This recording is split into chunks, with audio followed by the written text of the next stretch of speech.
Yes, we are live now. Hello friends, this is Himanshi and welcome to Let's Learn. Discuss करेंगे, ये first session रहेगा child development and pedagogy का, chapter 1 कह सकते हैं इसको, और जिसमें बेसिकली हम डिस्कस करेंगे डेवलपमेंट, ग्रोथ एंड डेवलपमेंट, इससे रिलेटेड कुछ पक्ष और एक कॉम्प्रिहेंसिव कहें या एक थोड़ा सा डिटेल डिस्कशन रखेंगे इन सेशंस में। एकदम धीरे धीरे चलेंगे और बेहतर समझेंगे। और अगर ऑडियो वीडियो सब ठीक है, सबसे पहले तो सभी को नमस्कार, hi, hello, whatever it is, good evening. Start करते हैं और एक बार मैं देख लेती हूँ ऑडियो वीडियो ठीक है तो।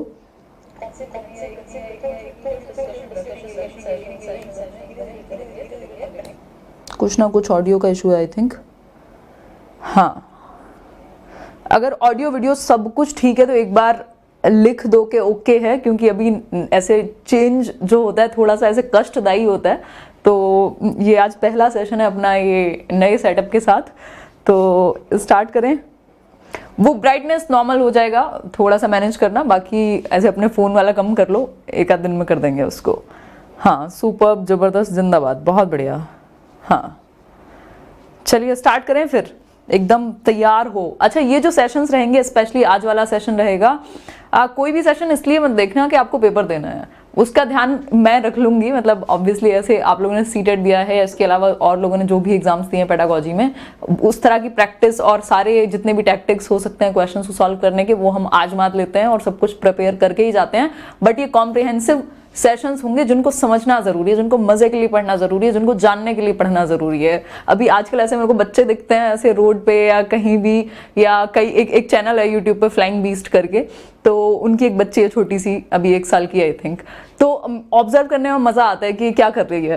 तो डेवलपमेंट इसलिए पढ़ेंगे आप सब भी, क्योंकि आप सब भी बच्चों को ऑब्जर्व करने के लिए, उनको डील करने के लिए, हमारा अगर एग्जाम में भी पूछा जाता है तो इसीलिए पूछा जाता है, और उस तरह से अगर हम देखेंगे तो मजा आएगा, बोरिंग नहीं लगेगा।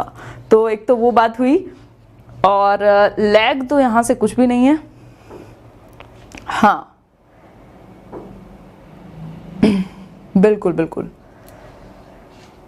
हाँ स्टार्ट करें। अगर बिल्कुल तैयार हो तो ये बताओ। हाँ ठीक है, कॉम्प्रिहेंसिव सेशन रहेंगे, एकदम इस तरह के कॉम्पैक्ट सेशन के काम की चीजें, और अगर आप ये समझ लेते हैं तो फिर आप अलग अलग तरह के क्वेश्चन जब प्रैक्टिस करेंगे तो और ज्यादा चीजें बेहतर बनेंगी। ठीक है, कोई बात नहीं। जितने भी लोग लेट हैं, बफरिंग यहाँ से तो नहीं है, हो सकता है आपके डिवाइस में कुछ इशू हो, एक बार मैं फिर भी चेक कर लेती हूँ, तभी आगे बढ़ेंगे। 1 मिनट और लग जाएगा, कोई बात नहीं। यहां से तो सब सही है। चलो तो स्टार्ट करते हैं फिर। 1 सेकेंड रुक। हाँ, तो बिल्कुल स्टार्ट करेंगे अब। देखो, सबसे पहले अगर हम बात करें डेवलपमेंट की, कि डेवलपमेंट या ग्रोथ है क्या, ये सब और क्यों हम पढ़ते हैं, तो हाँ बिल्कुल कॉपी पेन लेके रेडी, और सबसे पहले दिमाग लेके रेडी। तो स्टार्ट करते हैं। देखो, ग्रोथ एंड डेवलपमेंट अगर हम बात करें, यहाँ पे लिख ही लेते हैं, ग्रोथ एंड डेवलपमेंट मतलब वृद्धि एवं विकास, ये सब आप जानते ही हैं इसको।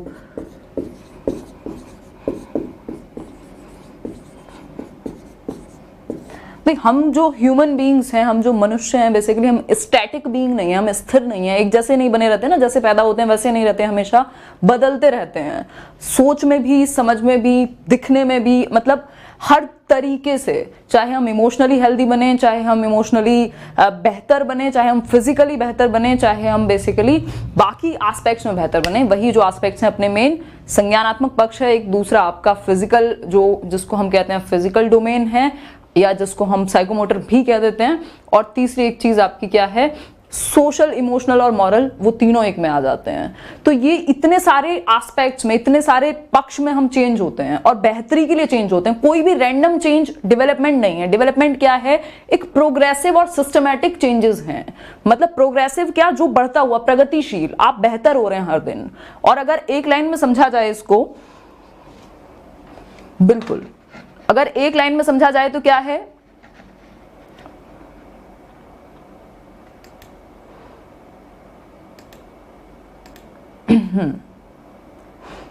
अच्छा, अगर किसी को ये नोट करना हो तो ये यहां से कर लेना है, स्क्रीनशॉट ले लेना, स्पेशली आप ही लोगों के लिए लगाए हैं ये, बाकी तो सब दिमाग में ही है। तो हाँ, तो एक लाइन में अगर हम समझें डेवलपमेंट है क्या, तो going from dependency to autonomy या निर्भरता से स्वायत्ता की तरफ जब हम जाते हैं, सेल्फ रिलायंस की तरफ जब हम जाते हैं, जब हम पैदा होते हैं बेसिकली, तब हमारी हालत कुछ और होती है, पूरी तरीके से डिपेंडेंट होते हैं, फिर धीरे धीरे हम स्वायत्त होते चले जाते हैं, बहुत सारी चीज़ों में बढ़ते चले जाते हैं। तो एक तो बात ये हुई। दूसरी बात अगर हम समझें यहाँ पर,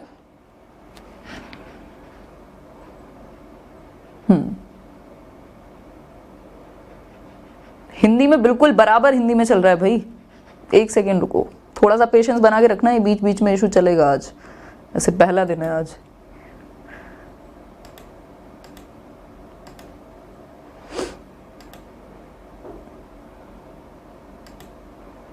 हाँ, तो हमने अभी एक ही चीज समझी है कि भाई डिपेंडेंसी से ऑटोनॉमी की तरफ, तो डिपेंडेंसी से ऑटोनॉमी की तरफ सिर्फ ऐसा नहीं है ना कि आप आकार में बढ़ जाएं और आप इंडिपेंडेंट बन गए, आप सभी एस्पेक्ट में ग्रो करते हैं। जैसे आप 5 साल में होते हैं वैसे आप 15 में नहीं होते, जैसे 15 में होते हैं वैसे 20 में नहीं होते, और हर दिन बेहतर होते रहते हैं। मतलब प्रोग्रेसिव चेंजेस हैं जो सिस्टमेटिक हैं, ऐसा नहीं है रैंडम चेंज नहीं है, कुछ भी आज रात को सोए सुबह कुछ हो गया तो बीमारी यहाँ काउंट नहीं होगी। ठीक, एक तो ये बात हुई। और दूसरा अगर हम समझे यहाँ पे, तो हमने अभी देखा ग्रोथ क्या है। फिर ग्रोथ सिर्फ एक छोटा सा एस्पेक्ट है जो फिजिकल डेवलपमेंट, जैसे हम जानते हैं भाई टाइप्स ऑफ डेवलपमेंट या एरियाज ऑफ डेवलपमेंट की अगर हम बात करें यहाँ पर, तो निकल के क्या आ जाते हैं, ये कुछ आ जाते हैं एरियाज। ये कुछ 6 एरियाज लिखे हुए हैं आपके सामने, और जिसमें से अगर हम मेन निकाल करके देखें, एक सेकेंड रुकना, एक सेकेंड रुको। ऐसे चेंज कष्टकारी होता है कई बार। खैर वो तो कोई बात नहीं।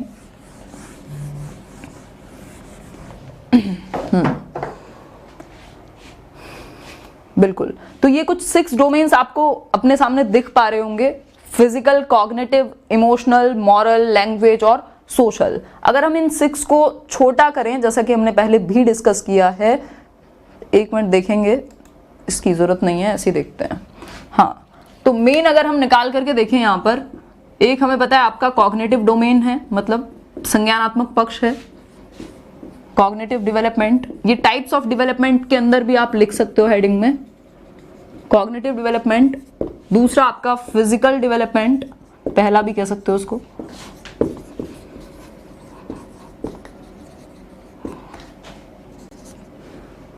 तीसरा है सोशल डेवलपमेंट, और बाकी के जो 3 थे उसमें से एक कॉग्निटिव डेवलपमेंट के अंदर आपकी लैंग्वेज आ जाती है, मतलब भाषा कहाँ आ जाएगी, संज्ञानात्मक पक्ष में भाषा आ जाएगी। ये संज्ञानात्मक पक्ष है, आप सभी जानते ही होंगे। संज्ञानात्मक पक्ष किससे रिलेटेड है, आपकी मेंटल स्किल्स, आपके ब्रेन से, आपकी थॉट प्रोसेस, जो थिंकिंग स्किल्स हैं, रीजनिंग स्किल्स हैं, जहां भी आप दिमाग का यूज करते हैं वहां कॉग्निटिव एस्पेक्ट आता है, मतलब आप संज्ञानात्मक रूप से बेहतर हो रहे हैं। फिर इसी के अंदर आपकी लैंग्वेज डेवलपमेंट आ जाता है। फिर फिजिकल डेवलपमेंट, फिजिकल डेवलपमेंट में मोटर डेवलपमेंट एक इंपॉर्टेंट पार्ट है। मोटर डेवलपमेंट क्या है, 2 प्रकार के इसमें हम देखते हैं, एक तो ग्रॉस मोटर स्किल्स और दूसरा है आपका फाइन मोटर स्किल्स, जिनको हम अभी डिस्कस करेंगे। इसके अलावा जो थर्ड है वो है सोशल डेवलपमेंट। अब सोशल डेवलपमेंट में बाकी के बचे हुए कितने 2 एस्पेक्ट और आ जाएंगे, एक तो आपका इमोशनल और दूसरा आपका मॉरल डेवलपमेंट। अब इन सब की बात करेंगे कि ये अलग कैसे हैं और इनमें क्या डिफरेंस है। ठीक है, ये सारे इमेजेस आपको टेलीग्राम पे मिल जाएंगे, अगर रिवीजन के लिए नोट करना हो बाद में तब भी कर सकते हो, अगर समझ रहे हो अभी तो सिर्फ समझ भी सकते हो। Board is not clear. हाँ, फोकस हिला दिया मैंने कैमरा का, अभी ऐसे कुछ ना कुछ नया होगा डेली, कोई बात नहीं, ऐसे पेशेंस है आप लोगों में भी होगा ही थोड़ा बहुत तो।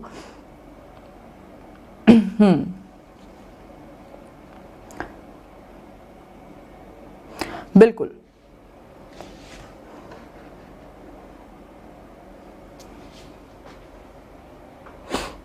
जिनकी जो भी समस्याएं हैं ना उनको कल तक रिजॉल्व कर दिया जाएगा। अभी पेशेंस के साथ देखो, थोड़ा मुझे भी दिख रही है जो भी इशू अगर अभी आ रहे हैं तो वो मैं भी देख पा रही हूँ।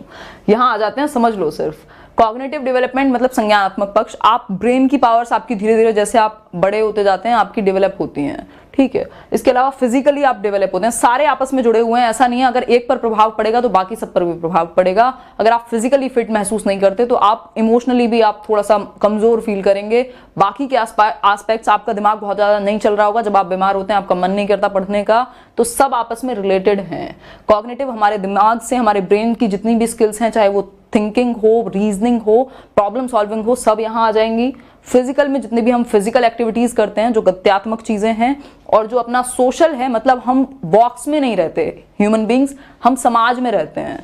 और जब हम समाज में रहते हैं तो हम बेसिकली वहां पूरा एक एडजस्टमेंट सीखेंगे अपने आसपास की चीजों को। इमोशनली भी हमें डेवलप करना पड़ेगा, क्योंकि अगर हम 4 लोगों में हैं तो हम अपनी मर्जी से कुछ भी, ऐसा ना हो कि हम अपने संवेग को कंट्रोल ही ना कर पाए, इमोशंस को कंट्रोल ना कर पाए। फिर आ जाता है मॉरल डेवलपमेंट। मॉरल डेवलपमेंट मतलब नैतिकता। अगर आपको समाज में रहना है तो आपको कुछ मूल्य भी चाहिए, आपको कुछ राइट और रॉन्ग की समझ भी होनी चाहिए कि क्या गलत है और क्या सही है। इन सब पर अलग अलग थियरी आपको देखने को मिली जाएंगी, और उनके बाद हम चैप्टर वाइज डिस्कस करते भी रहेंगे उन्हें, ठीक है। तो ये बात हुई, कुछ 6 प्रकार हुए, जिनमें से 4 क्या हैं, मेन हैं। आगे बढ़ जाते हैं अब इसी के साथ।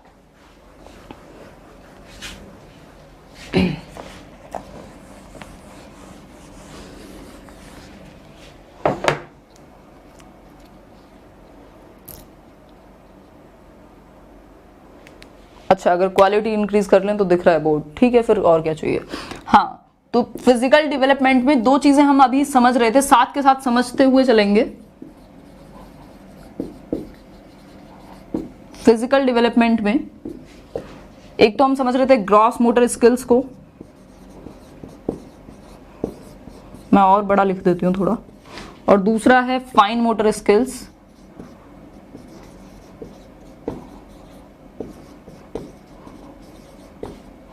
फाइन को सूक्ष्म गतिक कौशल भी कहते हैं, और ये ग्रॉस है, इसको बड़ी मसल का यूज। ग्रॉस, अब इसको हिंदी में देख लेना, ग्रॉस को क्या कहेंगे।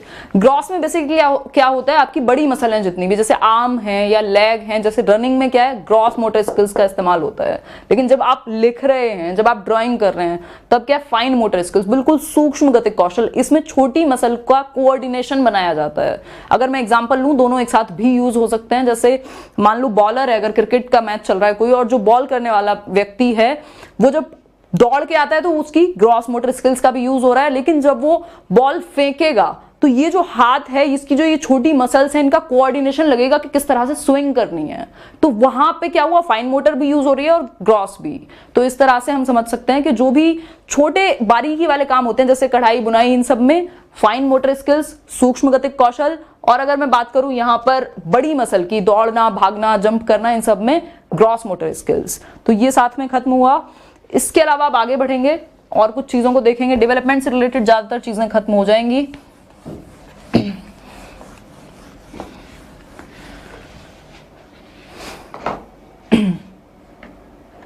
हाँ, स्थूल गतिक कौशल बहुत बढ़िया, जिन्होंने भी बताया है।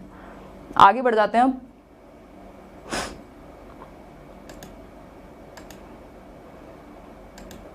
हाँ, ग्रोथ और डेवलपमेंट के बीच में थोड़ा सा संबंध जान लेते हैं, ये जरूरी भी है। अगर हम बात करें ग्रोथ एंड डेवलपमेंट की, तो हमने अभी समझा ग्रोथ क्या है, सिर्फ फिजिकल एस्पेक्ट से। डेवलपमेंट के सिर्फ और सिर्फ शारीरिक पक्ष से जुड़ा हुआ जो एक पक्ष है या मुद्दा है, उसको हम वृद्धि कह देते हैं, और ये लाइफ लॉन्ग नहीं होती। मतलब मान लो अगर ये पूरा एक डेवलपमेंट है बड़ा सा, तो यहाँ पे कहीं ग्रोथ है, इसके अंदर ही आ जाएगी, ठीक है। तो डेवलपमेंट क्या है, सारे प्रकार के चेंज हैं, चाहे वो क्वालिटेटिव हो, मतलब कि मात्रात्मक हो, चाहे वो फिर अगर हम देखें क्वांटिटेटिव हो, चाहे वो फिर क्वालिटेटिव हो, मतलब जो क्वांटिटी में, मतलब जिसको आप माप सकें, वो भी डेवलपमेंट के अंदर। क्वालिटेटिव जो क्वालिटी में बेहतर हो रहे हैं। अभी आपकी अगर समझ बढ़ रही है हर दिन, तो उसको आप माप नहीं सकते कि मतलब मेरी 250 ग्राम समझ बढ़ गई आज, या मैंने इतना सीख लिया, ठीक है। तो ये सब चीजें क्या है, बहुत सारी चीजों को जिनको आप मेजर कर सकते हैं, जो ग्रोथ है उसको आप मेजर कर सकते हैं, मतलब माप सकते हैं इन टर्म्स ऑफ क्वांटिटी, जैसे कि आपकी हाइट, बॉडी वेट, इस तरह की चीजें जो मापी जा सकें। मतलब कुछ ना कुछ यूनिट में, मेजरिंग यूनिट्स में आप माप सकें, कुछ रिजल्ट आपके हाथ में आए नंबर्स निकल करके, वो तो क्या है ग्रोथ, जिसको क्वालिटेटिव और क्वांटिटेटिव दोनों जिसके अंदर आ जाए, जैसे मैचुरेशन वगैरह सब इसके अंदर आ जाएगा, जो कि एक बड़ा गोला है, वो क्या है, डेवलपमेंट है। डेवलपमेंट में ग्रोथ एक टाइम तक जाकर के रुक जाएगी आपकी मेच्योरिटी के बाद। मेच्योरिटी क्या है? हाईली रिलेटेड है आपकी हेरिडिटी से। मतलब अगर बच्चा परिपक्व नहीं हुआ, मतलब मेच्योरिटी इज कि आप अपने एनवायरमेंट में रिस्पॉन्स कैसे कर पाते हैं अपनी हेरिडिटरी क्वालिटीज के बेसिस पे। तो अगर 1.5 साल का बच्चा है तो वो चलना तभी शुरू कर पाता है जब वो धीरे धीरे मेच्योर होती है उसकी मसल्स, तो वो धीरे धीरे वो चलना शुरू करेगा क्योंकि मेच्योर हुआ है। अगर आप 1.5 साल के बच्चे को कहेंगे प्याजे पढ़ाते हैं आज तुमको, तो उसे समझ नहीं आएगा, भले ही वो बुक पकड़ पाए या जो भी करे। ठीक, तो मेच्योर होना, हेरिडेटरी मतलब आप अगर मेच्योर नहीं हुए, डेवलप नहीं किया आपने उस तरह से, तो आप नहीं सीख पाएंगे। तो मेच्योरिटी किससे रिलेटेड है? हेरिडिटी से। अब यहाँ पे हेरिडिटी एंड एनवायरमेंट को कल समझेंगे डिटेल में। ग्रोथ पार्ट हुआ इसका, मैचुरेशन भी पार्ट हुआ डेवलपमेंट का। क्वालिटी और क्वांटिटी दोनों आ गए डेवलपमेंट में। मतलब हर वो चीज जो ग्रोथ है जिसको मेजर किया जा सकता है उसके अंदर वो डेवलपमेंट में भी शामिल हो सकती है। लेकिन जो चीजें डेवलपमेंट में शामिल हैं, अगर फिजिकल एस्पेक्ट को छोड़ दें, वो ग्रोथ में काउंट नहीं होंगी। मतलब जो ग्रोथ है वो डेवलपमेंट में आ जाएगी, लेकिन सारे पार्ट जो हैं ग्रोथ के, वो ऐसा नहीं है कि मतलब ग्रोथ में ही डेवलपमेंट शामिल हो। ग्रोथ तो सिर्फ एक हिस्सा है। ठीक है। बफरिंग,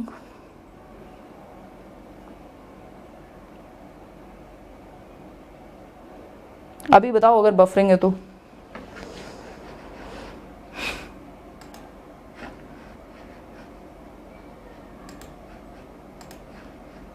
बताओ एक बार, अगर बफरिंग है तो इसको करते हैं ठीक।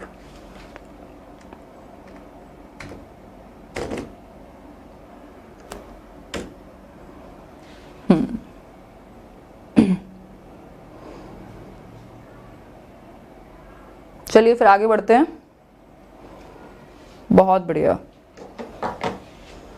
ठीक है, अभी सब कुछ ठीक चल रहा है। तो हमने ग्रोथ, अब इनका अगर देखें तो किताबी भाषा में समझ लेते हैं डिफरेंस, क्योंकि बहुत बार पूछा जाता है। देख लेते हैं एक बार। तो ये आपके सामने ग्रोथ एंड डेवलपमेंट लिखा हुआ है। तो ग्रोथ फर्स्ट पॉइंट ही क्या है? क्वांटिटेटिव है। मतलब क्वांटिटी में जो आ जाए, जैसे आपकी हाइट आप मेजर कर लेंगे, आपका बॉडी वेट आप मेजर कर लेंगे, आपकी समझ और बहुत सारी ऐसी चीजें हैं जिनको आप मेजर नहीं कर सकते, तो वो डेवलपमेंट का पार्ट है। तो दोनों क्वालिटेटिव एंड क्वांटिटेटिव डेवलपमेंट। फिर है सिर्फ फिजिकल एस्पेक्ट आ जाते हैं ग्रोथ में, लेकिन वहां पे जितने भी एस्पेक्ट हैं, चाहे वो आपका संज्ञानात्मक पक्ष हो, चाहे वो आपका बेसिकली इमोशनल पक्ष हो, सोशल पक्ष हो, फिजिकल एस्पेक्ट हो, सब कुछ आ जाएगा। एक और जो मेजर डिफरेंस है, जो ग्रोथ है वो सिर्फ मैच्योरिटी तक चलेगी और बंद हो जाएगी। फिर उसके बाद आपकी हाइट नहीं बढ़ती एक टाइम के बाद जाकर के, आपकी हाइट जितनी हो गई फिर उतनी ही हो गई। लेकिन डेवलपमेंट जीवन पर्यंत चलता है। मतलब आपके जन्म से भी पहले शुरू हो जाता है, वूम्ब से, मतलब कि गर्भावस्था से, गर्भ से कब्र तक जाता है, वूम्ब टू टूम जाएगा अगर मैं बात करूं डेवलपमेंट की। ठीक है, ग्रोथ को आप मेजर कर सकते हैं, लेकिन डेवलपमेंट को आप असेस कर पाएंगे, क्योंकि मेजर जरूरी नहीं है कि आप हमेशा डेवलपमेंट को कर पाए। वूम टू टूम जाता है, ये इंपॉर्टेंट है क्योंकि कई बार हम बर्थ से लगा देते हैं, मतलब ऐसे गर्भ से कब्र तक जीवन पर्यंत आप सीखते रहते हैं और चेंज भी होते रहते हैं कहीं ना कहीं। ठीक है, बफरिंग अभी तो नहीं होगी।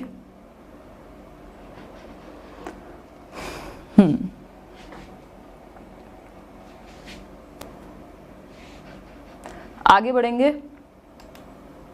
अब ये देख लेते हैं ये डेवलपमेंट का रिलेशन क्या है लर्निंग के साथ, मतलब अधिगम के साथ।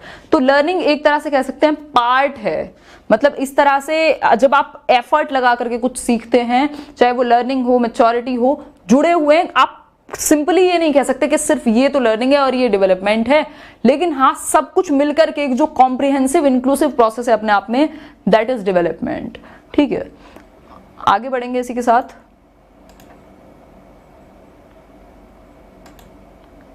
स्टेजेस पे आ जाते हैं, यहां से क्वेश्चन भरपूर आता है और पूछा भी जाता है।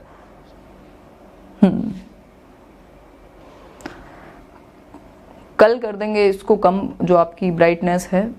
मैं भी थोड़ी सी परेशान हो रही हूँ, ये कुछ कुछ चीजें हो जाती हैं, कोई नहीं, धीरे धीरे ठीक होती हैं चीजें। स्टेजेस पे आ जाते हैं। अगर मैं बात करूं सिंपल और जनरल स्टेजेस की चाइल्ड डेवलपमेंट की, क्योंकि आपसे चाइल्ड डेवलपमेंट ही पूछा जाता है 99.9% ऑफ द केसेस में चाइल्ड डेवलपमेंट की अगर स्टेजेस की बात की जाए, एक तो जो चांसेस रहते हैं वो जन्म से, बर्थ से लेकर के एडोलेसेंस तक, मतलब किशोरावस्था के बाद के क्वेश्चन आपसे in most of the cases पूछता नहीं है या कभी नहीं पूछता है। Rare of the rarest cases में भी आपने नहीं देखा होगा, क्योंकि स्कूल से बच्चे निकल जाते हैं किशोरावस्था के बाद। ठीक, तो बर्थ से एडोलेसेंस तक की जो स्टेजेस हैं उन पे फोकस करना है हमें। और सबसे पहले अगर यहाँ पे देखा जाए तो कुछ 4 कॉमन कहें या जनरल स्टेजेस हैं। हरलॉक बहुत फेमस एक राइटर हैं और वो भी इसी की बात करती हैं। देखें यहाँ पर, अगर हम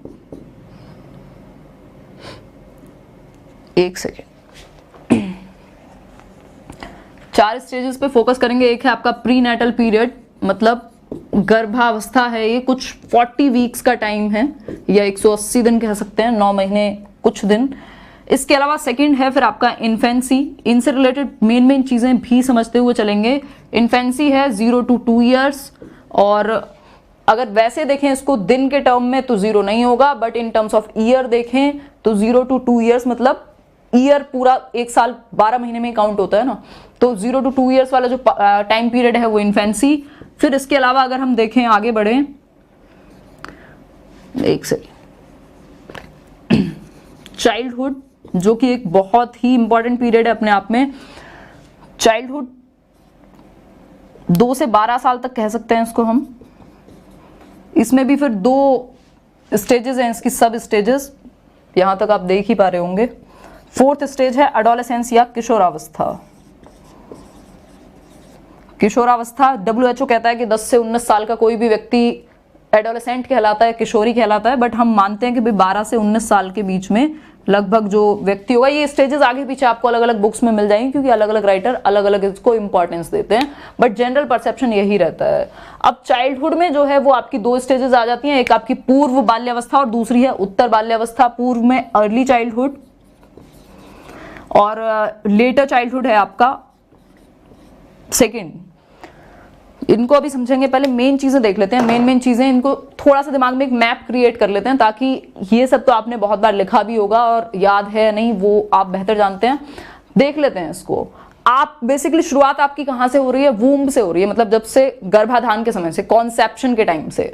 ठीक, तो वो प्रीनेटल पीरियड है 40 वीक्स का, मतलब 40 वीक 280 दिन या कुछ 9 महीने 10 दिन के आसपास। तो इसमें प्रीनेटल जो पीरियड है, प्रसव पूर्ण अवस्था कहेंगे इसको हिंदी में, यहां पर आप डेवलप हो रहे होते हैं। इसमें 2 प्रिंसिपल्स लग जाते हैं डेवलपमेंट के। एक होता है आपका सेफेलोकॉर्डल और दूसरा प्रॉक्सिमोडिस्टल, मतलब पहले आपका सर डेवलप होता है, फिर आप पैर तक डेवलप होते हैं। इसके अलावा अगर बात करूं प्रॉक्सिमिटी की, इसको आगे देखेंगे कल वाले सेशन में जब हम प्रिंसिपल्स पे बात करेंगे, लेकिन ये इससे जुड़ा हुआ है तो इसलिए मैं साथ में लेकर के चल रही हूँ। फिर आपकी जो स्पाइनल कॉर्ड है वो डेवलप होगी, और बाकी हार्ट वगैरह पूरा वो हुए 2 डेवलपमेंट के हिस्से जो यहीं से शुरू हो जाते हैं। इसके अलावा अगर मैं बात करूं, फिर आता है इन्फेंसी। इन्फेंसी जन्म से 2 वर्ष अपने सेंसेस से सीखता है बच्चा, बैबलिंग वगैरह एक आध शब्द बोलना सीख लेता है, हल्का हल्का चलना सीख लेता है। और एक और चीज जो इंपॉर्टेंट है कि जन्म के बाद सबसे तेज जो वृद्धि है, ग्रोथ है, वो यहीं पे होती है। मतलब आफ्टर बर्थ सबसे ज्यादा जो रैपिड ग्रोथ होगी वो यहां पर होगी इन्फेंसी में। जन्म से पहले तो फिर जो आपका पूरा आप बनते हैं वो आपका प्रसव पूर्ण अवस्था में। तो ओवरऑल पूछे तो उसमें कह सकते हैं, अदरवाइज सिर्फ यही पूछता है कब होता है फास्टेस्ट, तो इन्फेंसी। अगर ये वाले चारों हैं, ये ऊपर वाला उड़ा देगा, अगर ऊपर वाला हो तो फिर ऊपर वाला है ही। ठीक है, फिर आगे बढ़ेंगे इसी के साथ। इसको टॉय एज भी कहेंगे। चाइल्डहुड क्या है? चाइल्डहुड एक इंपॉर्टेंट पीरियड है, जब आप भाषा भी सीख रहे हैं, तब आप दोस्तों में भी मिल रहे हैं, आप घर से भी निकल रहे हैं, आपका सोशलाइजेशन भी हो रहा है, और इसको हम थोड़ा सा स्पेशली ध्यान देकर के समझेंगे। ठीक है,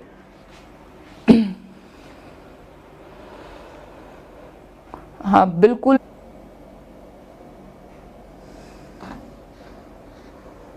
चलिए बहुत बढ़िया, अभी चल गया होगा।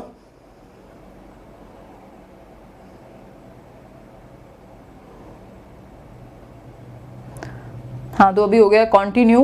बिल्कुल आगे बढ़ेंगे अभी। अब अर्ली चाइल्डहुड और चाइल्डहुड को समझेंगे। ये सबसे इंपॉर्टेंट है, यहां से क्वेश्चन काफी बार पूछा जाता है भयंकर रूप से। चाइल्डहुड में भी 2 पीरियड, एक है अर्ली चाइल्डहुड मतलब पूर्व बाल्यावस्था,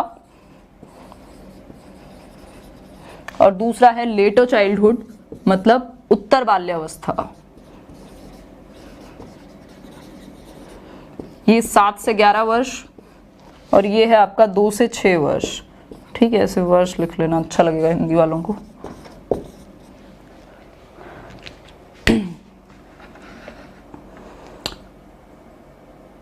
फिर से बफरिंग, मुझे लग रहा है एक जीवन तो बफरिंग को ही देना पड़ेगा मुझे।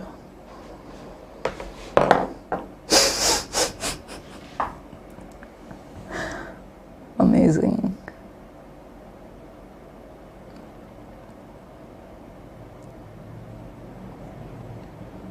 हाँ, अभी क्लियर होगा एकदम।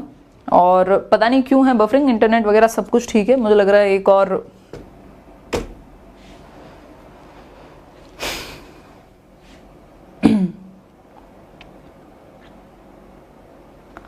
हाँ अभी बताओ, अब ठीक चल गया होगा। और अगर ठीक चल गया तो बताओ, थोड़ा पानी पी लेती हूँ। आज भसड़ तो हो ही गई है पूरे सेशन की, बट ठीक है, कोई बात नहीं। ये कुछ चीज़ें कंट्रोल में नहीं होती कई बार।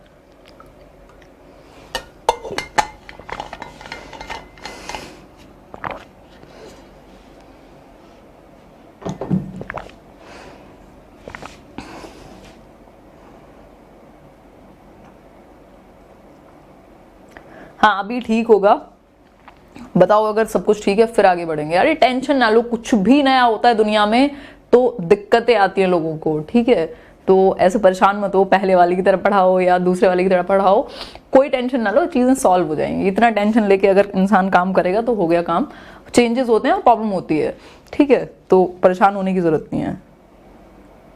हाँ बिल्कुल बिल्कुल, देखो बिठाना ही पड़ेगा टेक्नीशियन और कैमरामैन को, क्योंकि कुछ चीज़ें ऐसी होंगी कि आप बीच में मैं सेशन छोड़ के नहीं जा सकती। कोई बात नहीं, हो जाएंगी, ये सारी चीज़ें हो जाएंगी। हाँ लेटर चाइल्डहुड और इस पे आ जाते हैं भाई। एक तो जो लोग भी जुड़े हुए हैं उनके पेशेंस का बहुत ज़्यादा ऐसे आभार है। मैं तो मतलब पेशेंस लेके ही पैदा हुई थी तो कोई बात नहीं। तो अर्ली चाइल्डहुड मतलब पूर्व बाल्यावस्था, फिर से रिवाइज कर लें किसी दिन, कोई टेंशन नहीं है। अर्ली चाइल्डहुड क्या है, यहाँ पे बच्चा लैंग्वेज सीखता है बहुत ही रैपिडली। तो लैंग्वेज के लिए बहुत ही इंपॉर्टेंट एक टाइम पीरियड है 2 से 6 वर्ष। मतलब अब 2 वर्ष तक तो उसे अगर मैं कहूँ तो वो बस मुश्किल से इमिटेशन सीख पाता है या एक आध वर्ड सीख लेता है, बैबलिंग वगैरह 1-2 वर्ड जोड़ के सीख लेगा। इसके अलावा हल्का फुल्का चलना सीख लिया। ऑब्जर्व बहुत ज़्यादा करता है, कुछ रिफ्लेक्सेस उसके अंदर होते हैं, यही सब चीज़ें होती हैं। 2 वर्ष के बाद वो धीरे धीरे फिर थोड़ा खुलना शुरू करता है अपनी फैमिली में भी, लोगों में भी। और यहाँ से क्या होगा, एक तो प्ले एज भी कहते हैं इसको, या pre gang age, pre school age भी कहते हैं किसको, अर्ली चाइल्डहुड को। लिखते रहना, लिख ही देती हूं मैं। हाँ लिख देती हूं इसको।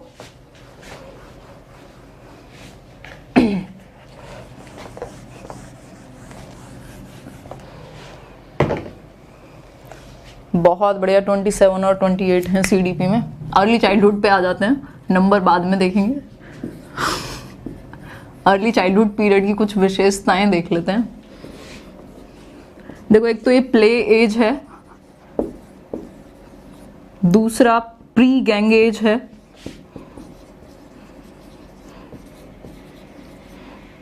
तीसरा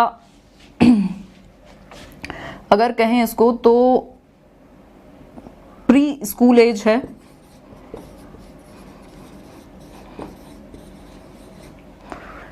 इसके अलावा मजा आ रहा है, ये तो ज्यादा हो गया, मतलब ये मेरा उत्साह बढ़ाने के लिए किया जा रहा है। प्ले एज है, प्री गैंग एज है, प्री स्कूल एज है। बहुत ही इंपॉर्टेंट पीरियड है लैंग्वेज डेवलपमेंट के लिए, सबसे इंपॉर्टेंट पीरियड है अगर मैं देखूं भाषा के विकास के लिए, लैंग्वेज डेवलपमेंट के लिए, ठीक है, इंपॉर्टेंट फॉर लैंग्वेज डेवलपमेंट। इसके अलावा अगर हम बात करें, हाँ स्कूल एज ये नहीं है भाई। 2 से 6 वर्ष में बच्चा अगर मैं देखूं तो टेक्निकली स्कूल नहीं जा रहा, मतलब ट्रेडिशनल वे में स्कूल नहीं जा रहा, हालांकि प्ले वे वगैरह में जाता है, तो उसको प्री स्कूल एज हम कहते हैं। गैंग से पहले की एज है, जब वो बेसिकली गैंग एज कब है, लेटर चाइल्डहुड, जो नेक्स्ट पीरियड है उत्तर बाल्यावस्था 7 वर्ष से, तब वो गैंग में मतलब रहना शुरू करेगा। गैंग का मतलब नेगेटिव नहीं है, बट वो दोस्तों में सेम जेंडर के लोगों में रहना शुरू कर देता है, अपने ग्रुप्स बना लेता है, तो वो एक बात है। प्ले एज क्यों है, क्योंकि खेलता है। इसके अलावा प्री स्कूल एज है, यही वो थोड़ा सा एक्टिव हुआ है, मतलब अगर देखा जाए पहले वाली स्टेज में तो उसको बहुत ज्यादा सुध नहीं है। अगर हम देखें तो आप भी जानते हैं 2 साल तक के बच्चे को बहुत ज्यादा वो पेरेंट्स के पास ही रहता है, ठीक है।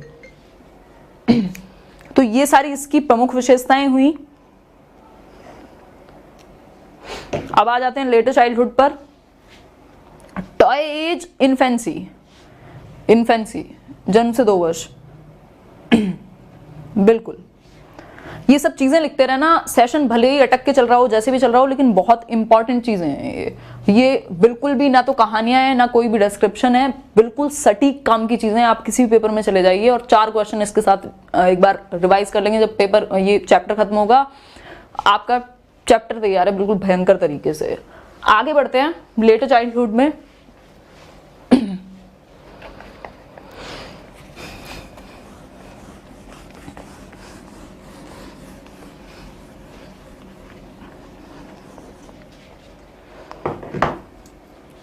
भाई ऐसे कोई कैमरामैन हो, टेक्नीशियन हो तो मेल कर देना। अब तो मुझे लग रहा है करना ही पड़ेगा कुछ ना कुछ, क्योंकि ऐसे रोज भसड़ तो नहीं मचा सकते।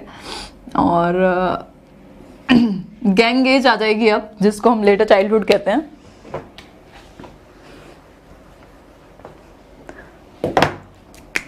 सेकंड पार्ट है ये किसका, चाइल्डहुड पीरियड का, जिसको हम लेटर चाइल्डहुड या पूर्व बाल्यावस्था कहते हैं। ठीक है, 7 से 11 वर्ष। ठीक है, 7 से 11 वर्ष। इसमें क्या है, एक तो बच्चों के गैंग बनने शुरू हो जाएंगे, सबसे इंपॉर्टेंट गैंग एज है। इसके अलावा बी जो पॉइंट रहेगा यहां पर, स्कूल एज या एलिमेंट्री स्कूल एज कह देते हैं इसको। ट्रबलसम एज भी है ये, लड़ाई झगड़े भी खूब करते हैं। ठीक है, ट्रबलसम एज है। डी क्या है यहाँ पे लॉन्ग लास्टिंग रिलेशनशिप्स बनते हैं, मतलब ये जो बचपन वाली फ्रेंडशिप वो फॉर्म करता है वो आगे तक चलती है। ठीक है, अपने पीयर्स से लड़ता है लेकिन जो दोस्त इस टाइम से होते हैं वो आगे तक जाते हैं। एक और चीज ध्यान में रखना, जो चाइल्डहुड पीरियड है ना,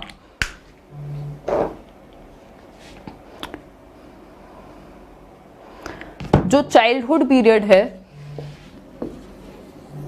वो अपने आप में बहुत भयंकर इंपॉर्टेंट है। आज तो गुस्सा आ रहा है मुझे, फोन भी बज रहा है साथ में। हाँ, तो चाइल्डहुड बेसिकली बहुत ही इंपॉर्टेंट है। ज्यादातर 90% लोग ये मानते हैं, मतलब जो साइकोलॉजिस्ट या जिन्होंने डेवलपमेंट पे काम किया है, कि जो चाइल्डहुड पीरियड है वो एक तरह से आधार है और वो आपके आगे आने वाली लाइफ में बहुत ज्यादा इन्फ्लुएंस डालता है। तो ये जरूरी है कि आप बच्चों को इस टाइम पर, अगर आप टीचर हैं तो बेहतर एजुकेशन या बेहतर माहौल प्रोवाइड कराएं, पेरेंट्स हैं तो अच्छा न्यूट्रिशन प्रोवाइड कराएं।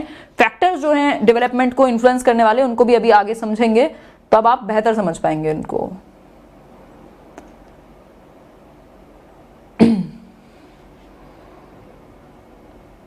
हाँ,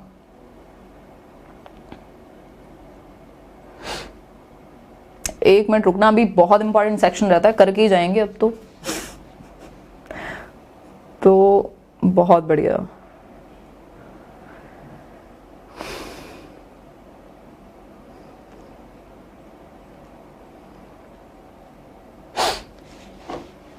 बिल्कुल तैयारी तो शुरू होनी चाहिए। तो ट्रबलसम एज हो गई, स्कूल एज हो गई, गैंग एज है, और यहाँ पे बेसिकली लॉजिक भी वो लगाना शुरू कर देता है क्योंकि स्कूल की एक्टिविटीज में इन्वॉल्व हो जाता है कहीं ना कहीं। ये जो इसके प्रॉपर नोट्स भी हैं वो आपको आगे देखने को मिल जाएंगे, बट ये मेन चीजें हैं जो मुझे डिस्कस करनी है और मेरे से किताबों से नहीं पढ़ाया जाता, मतलब ऐसे वो फ्लो में ही चले तो मजा आता है। तो आगे बढ़ते हैं। अच्छा, एक और चीज हमें ध्यान में रखनी है, जो सिग्निफिकेंस है चाइल्डहुड का वो ज्यादातर सभी लोग मानते हैं, कुछ लोग एंटी होंगे बट ज्यादातर लोग मानते हैं कि जो चाइल्डहुड पीरियड है, स्पेशली अर्ली चाइल्डहुड, बहुत ही इंपॉर्टेंट है। क्योंकि आप भी जानते हैं वो बॉर्नवीटा का एड आपने देखा ही होगा कि 5 साल तक बच्चे का 90% मस्तिष्क का विकास हो जाता है। तो ये इंपॉर्टेंट है कि उसको बेहतर डाइट, बेहतर एनवायरमेंट, बेहतर टीचर, उसको फलने फूलने का एक एनवायरमेंट प्रोवाइड हो। ठीक है, तो एक तो ये बात हुई। आगे बढ़ते हैं, मतलब जिंदगी के 5 साल से भयंकर इंपॉर्टेंट है। ठीक है करते रहो, मेरे को मतलब ऐसे फुल कई लोग तो एकदम रीइंफोर्समेंट आज सारा मुझ पे ही लगा रहे हैं, तो बहुत बढ़िया। देखो कुछ फैक्टर्स हैं, कोई बात नहीं, ये सब चीजें चलती रहती हैं। Factors influencing growth and development, कुछ फैक्टर्स ऐसे होते हैं जो आपकी ग्रोथ को मतलब वृद्धि और विकास को प्रभावित करते हैं, क्योंकि फैक्टर्स तो हर जगह हैं। आप कुछ भी करने जाइए जीवन में, आपको बहुत सारे फैक्टर्स मिलेंगे, मतलब कुछ ऐसे तत्व होंगे जो प्रभाव डालेंगे आप पर, ठीक है। तो यहाँ बेसिकली क्या है, कुछ इन्फ्लुएंसिंग फैक्टर्स हैं जिनसे आप प्रभावित होते हैं, जिनसे आपका विकास और वृद्धि दोनों प्रभावित होते हैं। कुछ तो होते हैं इंटरनल फैक्टर्स और कुछ होते हैं एक्सटर्नल फैक्टर्स। इंटरनल फैक्टर्स मतलब जब आप वूम में हैं, मतलब कि जब आप माँ के गर्भ में हैं, तो उस टाइम पे जो वो न्यूट्रिशन ले रहे हैं उससे प्रभाव पड़ेगा, या जो भी बेसिकली इसलिए मना भी किया जाता है कि भाई स्मोक ना करें जो प्रेग्नेंट लेडी हैं, या ड्रिंकिंग ना करें, या बहुत ज्यादा ध्यान रखा जाता है, क्योंकि वो टाइम पीरियड भी इंपॉर्टेंट है बच्चे के एनवायरमेंट के लिए। एक्सटर्नल एनवायरमेंट की बात करें तो जब आप जन्म लेते हैं उसके बाद का जितना भी एनवायरमेंट है, चाहे वो न्यूट्रिशन हो, आपका ध्यान रखा गया है कि नहीं रखा गया, अब ये पॉजिटिव और नेगेटिव दोनों तरह से इन्फ्लुएंस कर सकते हैं आपको। मतलब अगर ध्यान रखा गया, अच्छा न्यूट्रिशन मिला, अच्छी केयर मिली, तो आप पॉजिटिविटी की तरफ जाएंगे। अदरवाइज अगर अच्छी केयर, अच्छा न्यूट्रिशन नहीं मिला तो फिर आपको ये अफेक्ट कर सकती है, ठीक है। अभी समझते हैं इसको, 1 मिनट के लिए मैं इसको हाइड करूंगी। भाई दो चीजें होती हैं, एक है अफेक्ट और दूसरा इफेक्ट। तो ये तो प्रभाव डालेगा, अब पॉजिटिव होगा नेगेटिव होगा पता नहीं, बट चीजें जब अफेक्ट करती हैं तो मतलब आपको कहीं ना कहीं नुकसान पहुंचा रही है, नेगेटिवली यूज किया जाता है, ठीक है। तो ये आपको अफेक्ट करेगा नेगेटिवली अगर ध्यान नहीं रखा गया प्रॉपर, तो फिर आप थोड़ा सा ऐसे दिक्कत होगी जीवन पर्यंत के लिए। आ जाते हैं हम वापस से यहीं, प्रभाव डालेगा हिंदी में, बस इतना ही कह सकती हूं। अब इसके अलावा कुछ फैक्टर्स देख लेते हैं, जैसे जो आपकी हेरिडिटी है, जो आपकी आनुवंशिकता है, जिसको हम कल प्रॉपर डीप में डिस्कशन करेंगे।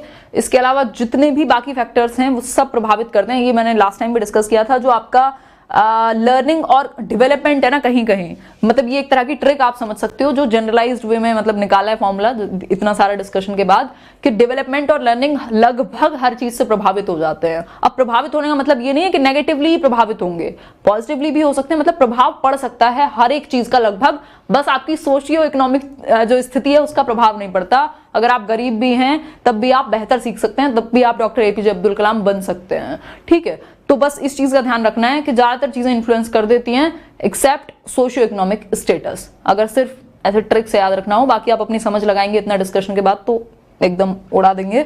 आगे बढ़ जाते हैं।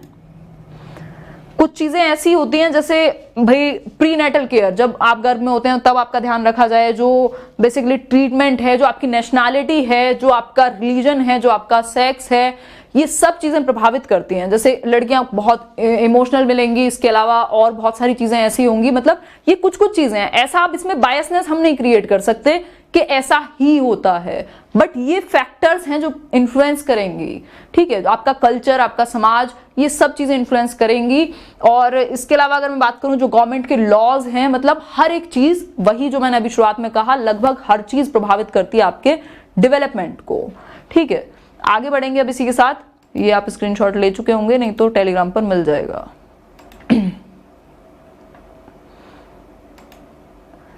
ये 3 स्टेजेस होती हैं प्रीनेटल पीरियड में। हालांकि मैं थोड़ा सा अवॉइड करती हूँ कि बिल्कुल ये बताऊं आपको कि कितने दिन में कितना बच्चा डेवलप होता है, क्योंकि वो मुश्किल से, अब तो एनटीटी वाले कोर्स में भी नहीं पूछा जाता है, तो ये तो इतना ज्यादा ये नहीं पूछता है कि कितने दिन में कितना डेवलप हो गया। बट फिर भी जो प्रसव पूर्ण अवस्था है उसकी 3 स्टेजेस हैं।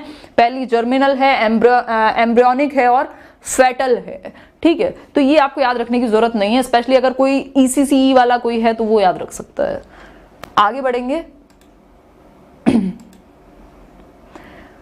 ये स्टेजेस को हम डिस्कस कर चुके हैं, कुछ चीजें हैं और उनको डिस्कस कर लेते हैं।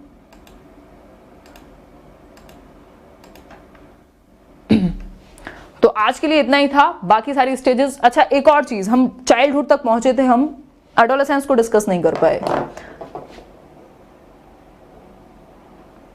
हाँ, एडोलेसेंस को डिस्कस नहीं कर पाए, उसको और डिस्कस कर लेते हैं। देखो, नोट्स कहीं से मिलते नहीं है, हमेशा बेहतर ये है कि आप अपने क्रिएट करें, उससे दूसरी बेहतर चीज दुनिया में नहीं हो सकती। अभी जिनके पास बुक होगी अपनी, तो इसमें हर चैप्टर के बाद एक पेज दिया होगा, तो जो भी एक्स्ट्रा में बताया जाए उसको वहां नोट करते रहना, माय नोट्स वाले पेज में, ठीक है। तो एक तो ये चीज हुई। इसके अलावा अगर मैं बात करूं, बाइलिंगुअल चलेंगे, आपको जो चाहे आप साथ में नोट करते रहिएगा। एडोलेसेंस पे आ जाते हैं, जो कि बहुत इंपॉर्टेंट है। यहां से भी लगभग हर बार क्वेश्चन देखने को मिल रहा है। 13 to 19 कह सकते हैं, अगर एक मोटा मोटा हिसाब देखें, मतलब 13 से 19 साल, टीन एज जिसको कह देते हैं हम। और अगर इसकी बात करें यहाँ पर 13 to 19, मतलब कि टीन एज है, एडोलेसेंस किशोरावस्था है, बहुत ही भयंकर। और ऐसे आप सब, मैं, हम सब निकल ही चुके हैं इससे।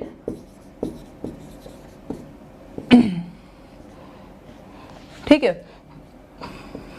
किशोरावस्था, किशोरावस्था एक बहुत ही इंपॉर्टेंट, इस बार भी क्वेश्चन क्या आया है जो आपने बुक में भी देखा होगा, ट्रांजिशनल पीरियड है। मतलब ऐसे कुछ लोग थोड़ा कुछ ऐसे सीरीज वगैरह देखते होंगे तो वैम्पायर्स आपने सुने होंगे, या कई बार ऐसे पहले एक चैनल 1 था, उस पर एक सीरियल आता था।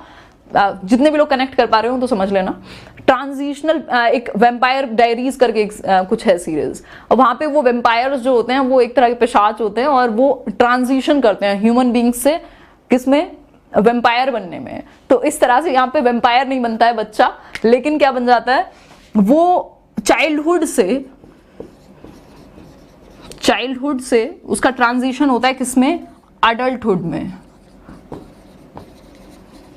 ठीक है, तो ये ट्रांजिशनल पीरियड है जिसको हम एडोलेसेंस कह रहे हैं। मतलब यहां से बदलाव आ रहा है, वो यहाँ ये नहीं समझ पा रहा छोटा हूं बड़ा हूं, वो एक आइडेंटिटी क्राइसिस में होता है, मतलब खुद की आइडेंटिटी फॉर्म कर रहा होता है कि क्या मैं कहाँ स्टैंड करता हूं। और ये बचपना भी नहीं है और ना ये कोई अडल्टहुड है, अभी अडल्ट वयस्क भी नहीं हुआ है, वो बीच में है। तो ये ट्रांजिशन है एक तरह से, है ना। तो ये एक बात हुई।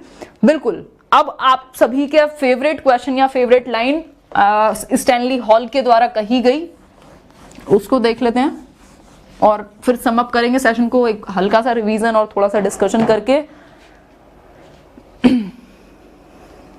एग्जाम्पल इतना भयंकर, अब तो याद रहेगा। हाँ बिल्कुल, देखो एग्जाम्पल्स की कीमत है, अदरवाइज तो ये तो ठीक है। अभी ये मजा खराब कर दिया आज इंटरनेट ने, अदरवाइज तो बहुत बहुत मजेदार सेशन होने वाला था। आ जाते हैं वापस से।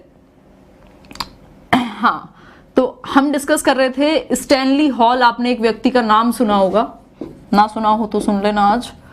स्टैनली हॉल, इन्होंने बुक लिखी एक, एडोलेसेंस, मतलब किशोरावस्था।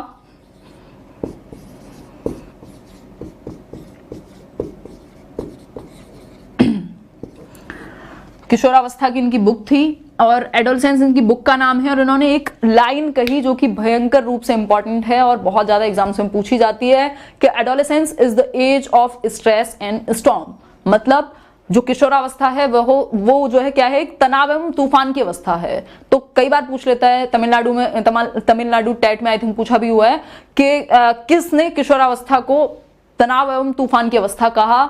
तो वो स्टैनली हॉल थे जिन्होंने एडोलेसेंस पर काम किया और बुक लिखी एडोलेसेंस। और वो एक बात भी कही, तनाव एवं तूफान से अब हम कुछ कुछ समझ सकते हैं।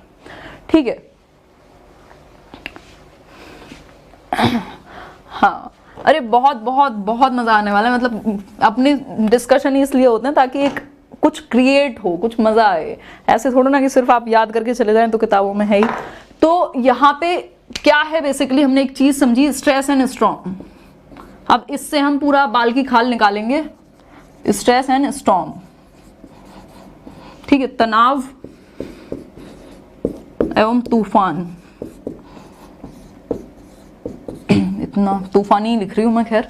तो ये स्ट्रेस एंड स्टॉर्म। स्ट्रेस मतलब तनाव भी है। अब आप कहेंगे यार ये 11 से 19 साल में, टीन एज में, 13 से 19 साल में घर की कोई जिम्मेदारी नहीं है, कुछ नहीं है, कमाने को कोई नहीं कह रहा, फिर काय का तनाव है। तो तनाव इस चीज का है कि ये ट्रांजिशनल पीरियड है। अब जब वो ट्रांजिशन होगा, मतलब ऐसे वैम्पायर नहीं बन रहा है, बट जब बच्चे से और वयस्क में ट्रांजिट होगा तो बहुत सारे रोल्स वो कहीं ना कहीं एक तो अडेप्ट कर रहा है, और दूसरा हार्मोनल चेंजेस, बहुत सारे फिजिकल, हार्मोनल, हर प्रकार के चेंजेस ऐसे एकदम बिल्कुल फूट रहे होते हैं, मतलब भर भर के एकदम, है ना। ऐसे आप देखेंगे रोड पे, और सबसे बड़ी बात, एकदम बच्चा दूसरी दुनिया में होता है। मतलब एक तो हीरो वर्शिप आ जाएगा, दूसरा उसे इतना स्पेशल फील हो रहा होता है कि बस वही दुनिया का सेंटर है, अब तो उड़ जाएगा। और सबसे बड़ी बात, पीयर की जो पीयर ग्रुप है उसका, उनकी इतनी ज्यादा बातें मानता है, उनकी कंफर्म करने को कंफर्मिटी इतनी ज्यादा होती है पीयर ग्रुप को लेकर के कि सिर्फ कई बार तो इसलिए कि कहीं जो पीयर ग्रुप हैं, जो उसके साथी हैं, वो कहीं छोड़ के ना भाग जाएं, उसे ग्रुप से बाहर ना निकाल दिया जाए। इस चक्कर में भी वो चीजों को एक्सेप्ट कर लेता है या उनके जैसे कपड़े पहनने की कोशिश करेगा, उनके जैसा रहने की कोशिश करेगा। तो ये सारी चीजें हैं। बिल्कुल इंटरनल एक्सटर्नल हर प्रकार का चेंज, मतलब आइडेंटिटी क्राइसिस इसीलिए कहा है एरिक एरिक्सन ने इसे, मतलब क्राइसिस है ये आइडेंटिटी को फॉर्म करने की कि मैं हूं कौन, वो वाली सिचुएशन ही है। ठीक है। हाँ,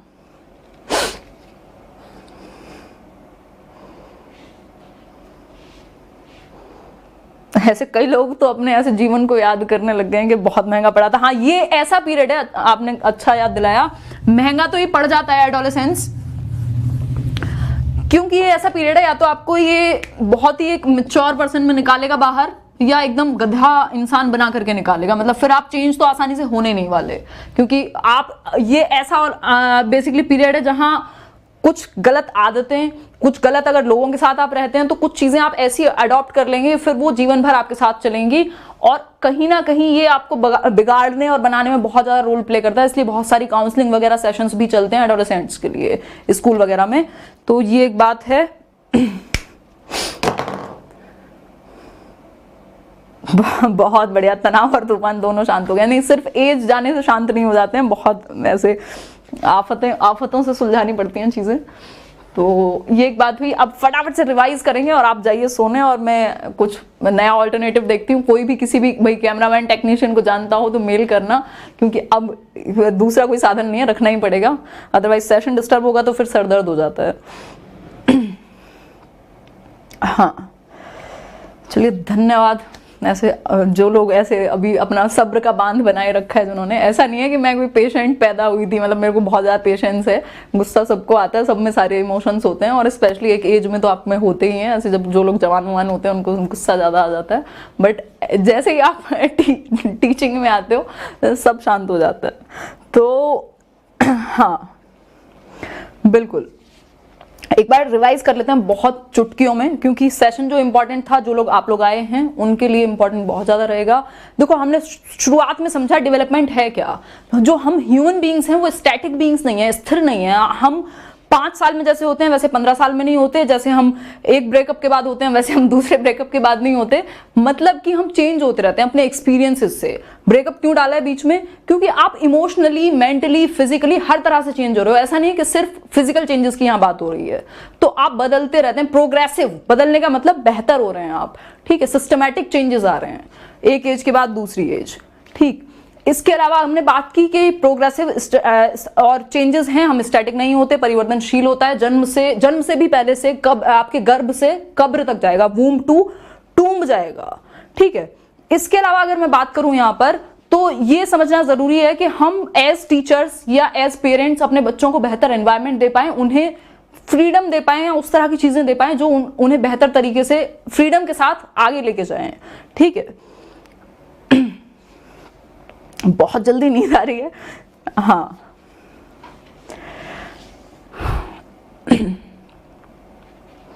बिल्कुल। तो एक तो बात ये हो गई।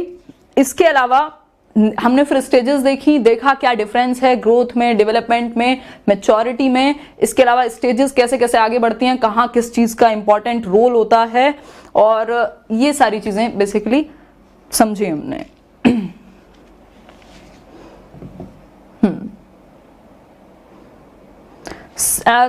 यूपीटेट से पहले खत्म कर लेंगे सिलेबस, टेंशन ना लो। कुछ चीजें होंगी जो यूपीटेट में नहीं आएंगी, जैसे पेडागोजी के कुछ सेक्शंस होंगे, जैसे हिस्ट्री ऑफ एजुकेशन या इज्म वगैरह हैं, उनको सैटरडे टू सैटरडे चलाते रहेंगे। तो ये चीज की टेंशन ना लो, अगर कोई भी एग्जाम नजदीक है तो वो कंप्लीट हो जाएगा उससे पहले। चलिए, बहुत बढ़िया।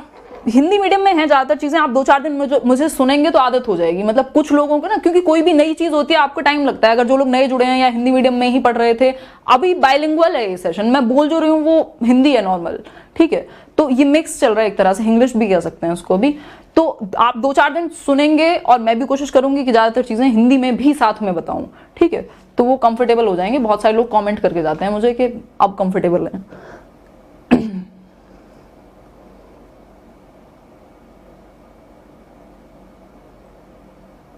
रीड ओनली सुपर चैट, मैंने तो कुछ भी नहीं कौन सा सुपर चैट? चलिए बहुत बढ़िया, धन्यवाद पूजा चंद्रा जी और सभी रबलीन, जितने भी लोगों ने जो भी लिखा है। हाँ, भूख प्यास ऐसा लग रहा है मुझे, कई लोगों को तो ऐसे घर पे फोन में बैठ के सारी भूख प्यास नींद सब लग जाती है। तो ठीक है, कितनी देर का सेशन हो गया मैंने देखा ही नहीं है। पता नहीं, 50 मिनट आई थिंक। चलो कल मिलते हैं, कुछ जुगाड़ निकालती हूँ मैं। और मेल करना himanshi.edu10, अगर किसी के पास भी कोई भी इस तरह का बंदा है जो ये वाली चीज़ें जानता हो, क्योंकि ऑनलाइन वाले बंदे बड़ी मुश्किल से मिलते हैं आजकल। तो मुझे ही डिस्ग्राफिया हो गया है आज। @gmail.com, himanshi.edu10 @gmail.com।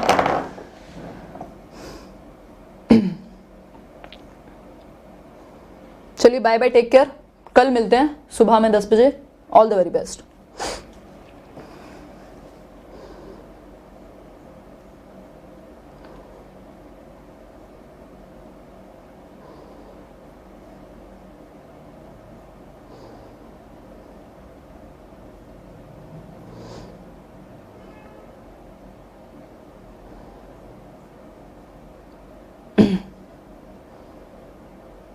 गुस्से में लाइक कर दिया आज। नहीं, गुस्से में लाइक मत करो, एकदम खुशी से लाइक करके जाओ। आज मैंने कहा नहीं है लाइक करने को, क्योंकि मैं खुद ही दुखी हूँ, सेशन से सेटिस्फाइड नहीं हूँ।